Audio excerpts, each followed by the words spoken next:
enfant du christianisme céleste, Sainte Église venue des cieux, enfant du christianisme céleste, Sainte Église venue. Quel lien y a-t-il entre la femme et la croix? Nous allons aller dans Genèse 1 à partir de verset 18. Dieu vit qu'il n'était pas bon que l'homme soit seul.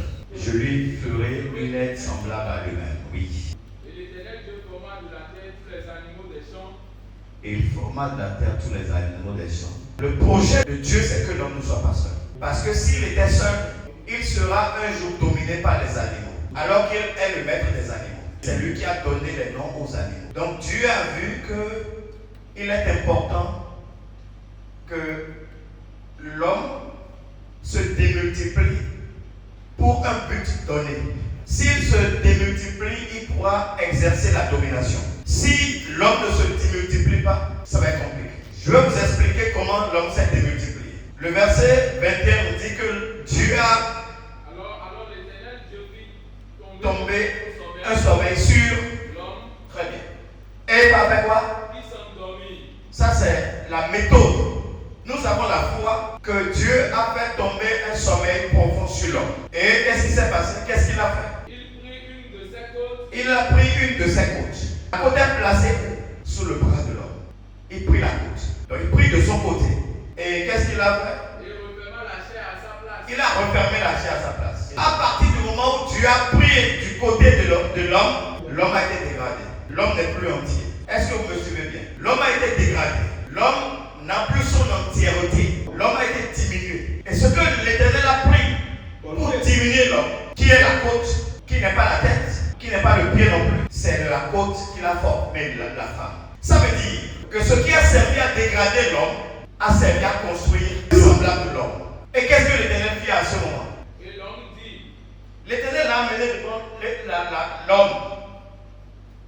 Wow. Et pour la faire pavaner devant l'homme. Et l'homme s'est exclamé pour dire: Voici cette fois celle qui est os de mes os. Oui, os de mes os, tirez de moi. Oui, Et chair de ma chair. tirez de moi. On l'appellera femme. On l'appellera femme, c'est-à-dire Parce qu'elle a été prise de l'homme. prise de l'homme. Prise de l'homme, elle complète l'homme. Ça veut dire qu'avec la femme, l'homme devient entier. La croix de Jésus. Allons dans le livre d'Hébreux, Hébreux 9, verset 26. Qu'est-ce que l'Éternel nous enseigne? Autrement, Oui.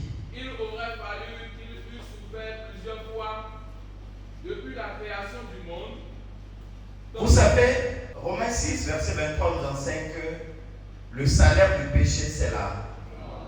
Et pour que les hommes ne meurent pas tous, dans l'ancienne alliance, selon la loi de Moïse, le sacrificateur devrait apporter des sacrifices d'expiation à l'autel pour pouvoir effacer annuellement les péchés des hommes. Mais il se fait que les hommes se sont habitués à ce cycle d'expiation de péché. Ils savent que qui commet un péché, il y a le sacrifice du péché qui attend. Donc, même si je fais un péché, je vais offrir un sacrifice qui est un bouc, un animal, le sang de l'animal, et ça va effacer mon péché. Mais cette expiation du péché est annuelle. C'est annuel. C'est quelque chose qu'on fait chaque année. Avant qu'on arrive à l'année prochaine, les hommes ont encore eu le temps de commettre les mêmes péchés. Ceux qui volaient continuent de voler. Ceux qui tuaient continuent de tout tuer. Ceux qui gaïsaient continuent de gaïser. Parce qu'ils savent qu'il y a un sacrifice qui va être fait pour effacer ça. Et pour remettre le compteur à zéro. Et quelqu'un a dit, selon la volonté de Dieu, il a vu que les hommes végétaient dans le péché. On était charnel, on est plus spirituel. Il n'y a plus de changement. Nous nous laissons travestis par le péché. Et il a dû demander que quelqu'un ait souffert. Lisez-moi Isaïe 53, verset 7. Il a été maltraité, opprimé. On l'a frappé et humilié. Oui. Il n'a point ouvert la bouche. Il n'a pas ouvert la bouche. Oui. Semblable à un agneau qu'on mène à la bouche. Un agneau qu'on mène à la bouche. Ça, c'est Isaïe qui est en train de parler. De Jésus, le prophète à venir. Alléluia. Alléluia. Il est important que chrétiens que nous sommes, nous comprenions ces choses. Si tu ne comprends pas ces choses, tu ne vas pas avoir de la repentance. Et lorsque tu vois l'autel ou tu vois la croix, tu ne sais pas ce que ça veut dire. Tu ne sais pas ce qui s'est passé. Avant, c'était des sacrifices de bouc. Mais on veut sacrifier quelqu'un, un homme. à la place des hommes. Lorsque vous allez au tribunal et qu'une affaire est jugée, une sentence est prononcée. Cette sentence est de divers niveaux. Lorsque tu as commis peut-être un crime, tu connais la réclusion, tu connais peut-être les travaux forcés. Dans certains pays, tu connais la pendaison. Dans d'autres pays, tu connais la croix. Et on perce tes mains et on perce tes pieds avec des clous dans un bois. Et il y en a à quelques endroits, on décapite, on tire sur toi. Alors, l'Éternel est en alliance avec nous et il s'est choisi un peuple. Et ce peuple qu'il s'est choisi, c'est vous et moi. Et il attend que nous respections les termes de l'alliance. Mais pendant longtemps, les hommes se sont permis de pervertir, de transgresser, de tromper l'Éternel. Alors, l'Éternel, en lieu et place du sacrifice des boucs, lisez-moi d'abord Hébreux 10 à partir du verset 9. Oui. Il dit ensuite. Voici je viens. Voici je viens. C'est Jésus-Christ qui est en train de parler. Je viens. C'est notre grand-père qui parle. Il dit oui. Vas-y. Pour faire ta volonté. Pour faire la volonté du Père. La volonté du Père, c'est Ésaïe 53 verset 10. Il a plu à son Père de le briser par la souffrance. Oui. Après avoir livré sa vie en sacrifice. En sacrifice. Il verra une postérité prolongera ses jours. Il verra beaucoup de disciples après lui qui pourront continuer à perpétuer son travail. Si ce sacrifice n'est pas fait, le salaire du péché c'est la mort. Tout le monde mourra. Nous n'aurons aucune grâce. Mais comment faire pour que l'un puisse se perpétuer, pour que l'alliance puisse perdurer, pour que le nom de Dieu ne se perde pas, pour que le royaume de Dieu sur terre puisse demeurer. Oui, vas-y, Hébreux 10, verset 10, oui. C'est en vertu de cette volonté. C'est la volonté de Dieu, oui. Que nous sommes sanctifiés. Nous sommes rendus saints devant l'autel de l'Éternel. Parce que l'Éternel ne veut pas que nous soyons morts, que nous retournions dans le déluge. Il veut que nous soyons rachetés. Oui. Et tandis que tout sacrificateur fait chaque jour le service. Chaque sacrificateur, chaque jour, fait son service. Amène le sacrifice sur l'autel. Le bouc, l'animal sur l'autel. Oui. Lui, après avoir offert un seul sacrifice pour les péchés. Lui, Jésus-Christ, il a offert un seul sacrifice. C'est l'agneau de Dieu qui a ôté les péchés du monde. Comme on a dit dans Jean 1, verset 29. Donc, la souffrance de Jésus à la croix fait la volonté de Dieu. Deuxième chose, ça ôte les péchés des hommes. Continue la lecture. C'est en vertu de cette volonté. Oui. Que nous sommes sanctifiés. Oui. Par l'offrande du corps de Jésus-Christ. Par l'offrande du corps de Jésus-Christ sur une fois pour toutes. Une fois pour toutes sur la croix. Merci. Lorsque nous voyons la croix et Jésus dessus, ça nous rappelle l'autel du sacrifice. Pour que nous soyons rachetés. Pour que les péchés que nous avons commis soient effacés. Pour que la sentence de la mort qui est prononcée contre toi et moi, la décision qui est prise au tribunal contre toi et moi, ne soit pas rendue exécutoire sur nous. Donc si tu es là aujourd'hui, rends grâce à Jésus. Alléluia. Alléluia. Si tu es là aujourd'hui, quelqu'un a fait un sacrifice. Comme tu es devenu homme et femme aujourd'hui, un papa ou une maman a dû sacrifier ses ressources, son temps, son sommeil, pour que toi tu sois là. L'argent qu'il devait utiliser pour pouvoir vivre, il l'a utilisé pour que toi tu ailles à l'école. Pourquoi tu aies à manger, pour que tu puisses grandir, que tu aies de quoi te vêtir. Donc quelqu'un s'est sacrifié pour les autres. Pour que nous soyons sauvés des péchés que nous avons commis, quelqu'un a accepté de faire la volonté de son Père. Et c'est notre grand frère Jésus-Christ. Il a ôté le péché du monde. Gloire à Dieu. Et lorsque ce sacrifice a été fait, nous sommes ainsi sauvés. Nous sommes sauvés. Dis je suis sauvé. Je suis sauvé. Être sauvé, ça veut dire quoi? C'est devenir entier, devenir complet. Parce que ce qui te manquait t'a été restitué. La mort qui rôdait, la vie que tu as perdue, a été restaurée. On dit, c'est nos souffrances qui portaient, c'est nos blessures qui portaient, c'est nos indispositions qui portaient, c'est notre mort qui portait. Ça veut dire que c'est même l'esprit malin qui te perturbe qui portait. C'est notre ignorance qui portait. Alors, par sa croix, tout ce que tu as perdu, tout ce qui est en train d'être perdu, sont en train de t'être restitués. Donc tu deviens entier. Il a fait la volonté de son Père pour que toi et moi nous devenions entiers. Donc troisième élément, c'est qu'il nous a réconciliés avec son Père. Donc c'est grâce à lui que nous avons repris une nouvelle marche avec le Père. C'est grâce à lui que nous ne passons plus par l'intermédiaire d'un sacrificateur pour nous adresser à l'Éternel. Comme a dit Colossiens 1 verset 20, c'est pas lui qui l'a voulu réconcilier avec lui-même l'univers entier. Donc c'est ça la symbolique de la croix. Aujourd'hui, on nous parle d'une femme qu'on appelle Déborah, une prophétesse. Nous allons aller dans Juge 4, à partir du verset 1. Les enfants d'Israël Oui. firent encore ce qui déplaît à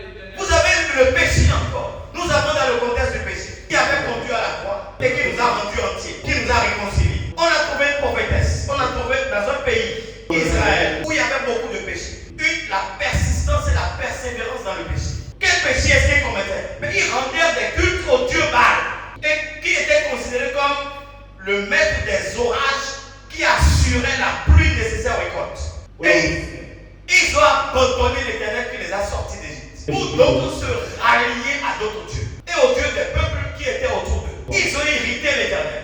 Alléluia. Alléluia. Que l'unique créateur du ciel et de la terre déplaise sérieusement à l'Éternel des armées. Il les a abandonnés aux violences, des pillards qui les dépouillaient et il les a laissés livrés aux ennemis qui entouraient leur pays. Ça veut dire quoi? Regardez, examinez nos pays. D'où viennent parfois les détresses? D'où viennent les meurtrissures? D'où viennent les souffrances? Lorsque l'Éternel abandonne, c'est la détresse, c'est l'oppression. Il livre aux ennemis. Il livre aux ennemis qui ne sont même pas aussi puissants que nous. Alors, les enfants d'Israël ont donc continué de persévérer dans le péché. Et qu'est-ce que l'Éternel a fait? Il les a livrés au roi cananéen qu'on appelait Yahvé en ce moment, et qui avait comme chef d'armée Sisera. Ils ont été livrés au premier pendant 20 ans. Sisera avait 900 chars. Et l'oppression était telle que vous ne pouvez même pas vous en sortir. Ils étaient maintenus dans les fers. C'était très dur. Alors, que s'est-il passé dans le verset 3? Les enfants d'Israël criaient à l'Éternel. Ils ont crié à l'Éternel. Ouais, ce que fait là? Quand ça devient un peu dur, après ces entêtements, lorsque tu commences à sentir la chaleur, que la famille frappe à la porte, que l'ennemi t'abat, que les enfants commencent par mourir, qu'il y a la guerre, les conflits à la maison, on fait un examen de conscience. On a dit que toutes choses sont pour au bien de celui qui aime, mais la détresse, l'oppression, ça comprend au bien de celui qui aime Dieu. Si tu aimais Dieu, tu respecterais serment. Quel commandeur? Il ne te laissera pas aux mains de l'ennemi. Si vous lisez la Bible de Genèse à Apocalypse, toutes les fois que le peuple de Dieu a échoué au combat, c'est quand ils ont transgressé une loi, un commandement. Lorsque une malédiction est tombée sur le peuple, c'est quand ils ont transgressé l'alliance de l'Éternel. Et ce n'est pas seulement toujours de leur volonté. Parfois, c'est les devanciers qui les poussent à aller faire les choses qu'on ne doit pas faire. Donc, l'Éternel, lorsqu'ils ont commencé par se plaindre, à appeler au secours, l'Éternel, dans sa grande compassion, a voulu encore faire grâce. Mais donc, la détresse dans laquelle ils étaient, la souffrance dans laquelle ils étaient, ça les privait de liberté, ça les privait de joie, ça les privait de pouvoir aller venir dans leur liberté, dans leurs activités. Ça veut dire que s'ils sont libérés de cette oppression, ils vont être restaurés, ils vont retrouver leur joie, ils vont retrouver l'adoration, ils vont retrouver la paix du cœur, ils vont retrouver les louanges, ils pourront se réaliser, se concrétiser, ce qui n'est pas le cas maintenant. Donc ils deviendront donc entiers. Ils avaient perdu quelque chose. Donc ils vont le retrouver. Que l'Éternel nous permet de retrouver tout ce qu'on a perdu. Qu'est-ce que tu as perdu? Pourquoi l'as-tu perdu? Ta joie, ta paix, ta distinction, ton évolution, ta couronne, ta santé. Quelle règle tu n'as pas respectée et qui a pu te pousser là? Et tu continues de dire tout concourt au bien de celui qui aime Dieu. En te disant bientôt ça va passer. Mon cher frère, ma chère soeur, si tu ne te réponds pas comme les enfants d'Israël, ça va être compliqué que tu puisses voir le vrai visage de Dieu. Lorsque eux se sont répandus, l'Éternel leur a trouvé une prophétesse. La suite. Dans ce temps-là, Déborah, prophétesse, femme de Lapidote, prophétesse. Que faisait la prophétesse? La prophétesse les exhortait à respecter les lois, les termes de l'alliance avec l'Éternel. Alléluia. Alléluia. La prophétesse exhorte, fortifie, console. Donc elle les exhortait. Elle leur réapprenait la voie pour aller vers l'Éternel. Ce qui est dans l'alliance avec l'Éternel. Pour que Moïse puisse dire, Seigneur, l'Éternel, si tu ne marches pas avec nous, je ne m'en irai pas, je ne bougerai pas. Seigneur, fais-moi voir ta gloire. Et l'Éternel lui a répondu, je te ferai voir ma gloire. Il lui a fait voir sa gloire. Et après il lui a dit, je noue avec toi une nouvelle alliance. Je ferai à travers toi des prodiges, des miracles. Tel que ça ne s'est jamais passé dans le peuple. Et les peuples aux alentours, ils vont voir ça et vont être remplis de crainte. Donc être alliés avec Dieu, les prophètes ont la mission de nous rappeler. Ce que nous faisons et nous nous éloignons, c'était la mission de Déborah, qui était une femme, prophétesse, mais en même temps, elle était juge en Israël. Juge là, ce n'était pas réservé aux femmes. Parce que juge là, elle se chargeait d'appliquer les lois. Alléluia. Alléluia. On nous a cité beaucoup de juges. Les Gédéons, les Barak, les Samson, les Jephthé, les David, les Samuel. C'est eux qui assuraient le jugement du peuple, qui appliquaient la sentence, qui réglaient les litiges, qui disaient à Paul tu as tort et à Jacques tu as raison. Donc si tu as trouvé une femme, c'est que cette femme a accepté de faire cette mission.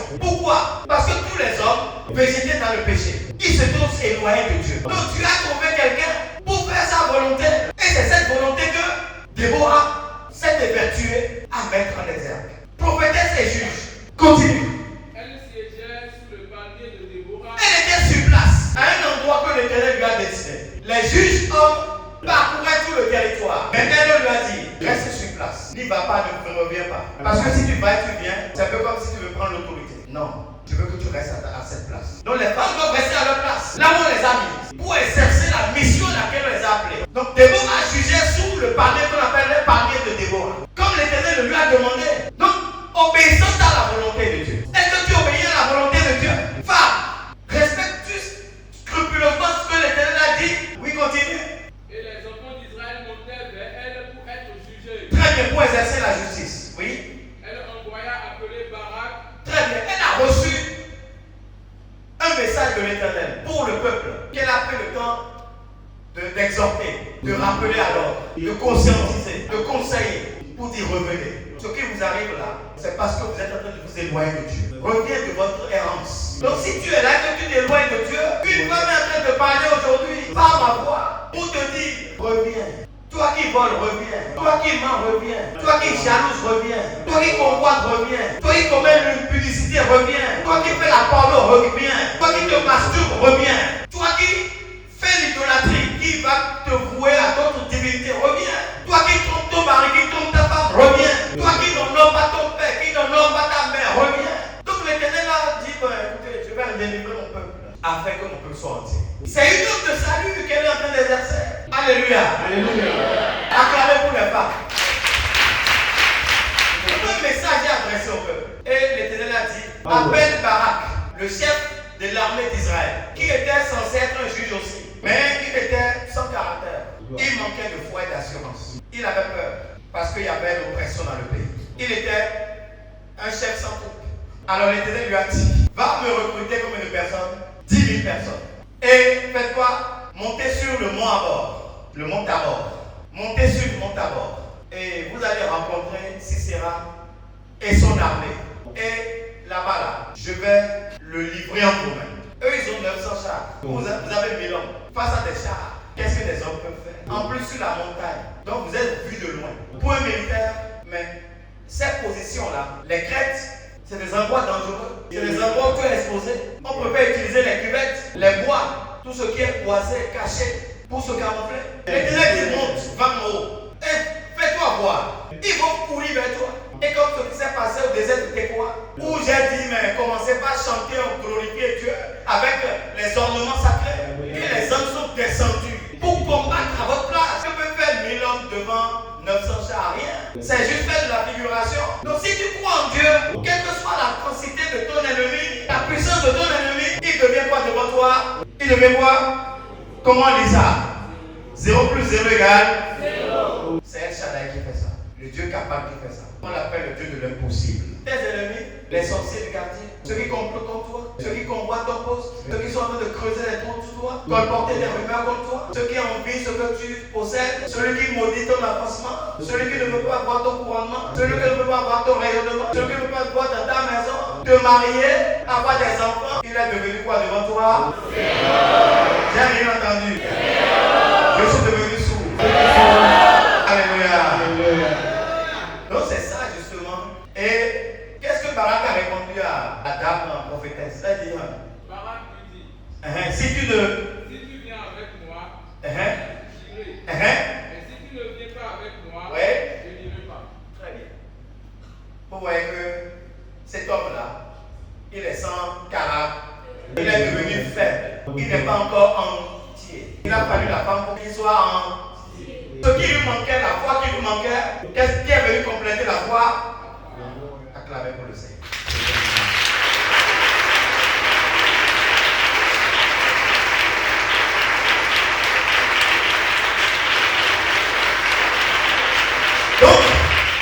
Donc la femme est devenue le symbole du salut, de la délivrance de la peur, du manque de foi, du manque d'assurance. Donc elle est venue combler le vide de Barak. Elle est devenue rendre Barak entier. Comme une femme rend son homme entier. Et comme un homme rend sa femme entière. Donc ce qui nous manque, Dieu veut nous apporter la personne qui va nous compléter. Donc il a dit, je t'amène. Et il a dit quelque chose qui est intéressant. Il dit quoi? J'irai avec toi. Mais sache que mais tu n'auras point de de gloire sur la voie où tu marches. Ce n'est pas à toi que reviendra l'honneur de l'expédition. Car Car l'Éternel livrera si sera en les mains et d'une une femme. Alléluia. La présence de Déborah à la tête de cet État d'Israël, comme prophétesse et comme juge, nous rappelle la croix de Jésus, qui nous annonce la délivrance, qui nous annonce le salut, qui nous annonce la guérison, qui nous annonce la paix, qui nous annonce la victoire, qui nous annonce notre liberté. Sans cette femme, le peuple n'aurait pas été libéré. Donc, la croix de Jésus, nous sommes déjà en train de sentir son revenir pour pouvoir nous remémorer cette symbolique. C'est le lieu du salut, de la complémentarité, de la complétude, de l'entièreté. C'est l'autel du sacrifice. Et c'est un sacrifice qui est agréable à Dieu. Si ce n'était pas agréable à Dieu, il n'aurait pas envoyé son fils. C'est parce que le sacrifice des boucs ne lui sont pas agréables. Il a voulu un homme, quelqu'un qui est sorti de lui, qu'il a brisé par la souffrance. Et il a fait monter sur l'autel, afin que ce sacrifice lui soit agréable. Et qu'à partir de ce moment, les hommes soient devenus entiers, libérés, délivrés, prêts à être réconciliés avec Dieu. Que l'Éternel soit glorifié. Et que les femmes, les hommes qui vont être dans notre vie jouent ce rôle essentiel. Et que nous aussi nous jouons ce rôle essentiel, afin que le nom de Dieu soit glorifié. Au nom de Jésus.